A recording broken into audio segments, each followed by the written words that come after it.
السلام عليكم. النهارده ان شاء الله هنعمل طاسه البيض بالبتنجان المشوي بطريقه سهله جدا. تعالوا بقى نسمي الله ونشوف هنعمل الطاسه الجميله دي ازاي. اول حاجه هجيب كده بتنجانيه رومي وهغسلها كويس يعني واحطها على عين البوتاجاز، وافضل بقى اقلبها فوق وتحت لحد ما الاقيها اتشوت معايا خالص.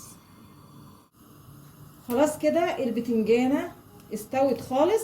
هطفي عليها بقى البوتاجاز وهاخدها تحت الحنفيه واقشرها من كل القشر الاسود ده، وبعدين احطها في مصفى تتصفى كويس قوي.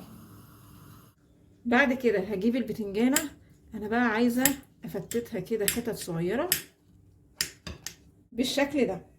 طاسه على النار وحطيت معلقه سمنه ومعلقه زيت، وهشوح فيهم فصين 3 توم مهروسين،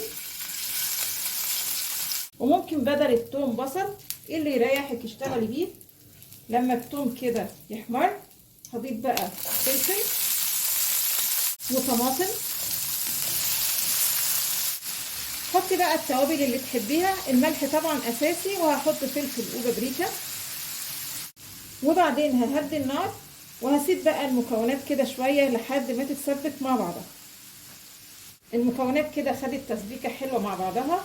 هضيف بقى البتنجان المشوي واقلبهم بقى مع بعض. افضل اقلب كده لحد البتنجان ما يندمج مع باقي الخضار اللي احنا كنا حاطينه، وكل المكونات شربت كده من طعم بعض. بعد كده هجيب بيض انا ربيته كويس قوي بالشوكه وهضيفه بقى لباقي المكونات. تمام كده هغطي الطاسه بقى لحد البيض ما يستوي. تمام كده كل حاجه خلاص استوت. اخر حاجه بعد ما خلاص طفيت على الطاسه هضيف بس شويه شبت من على الوش،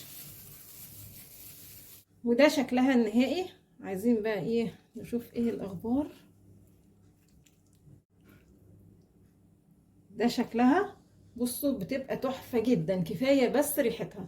يا رب النهارده الفيديو يكون عجبكم، وانتظرونا ان شاء الله بفيديو جديد، وما تنسوش الاشتراك في القناه.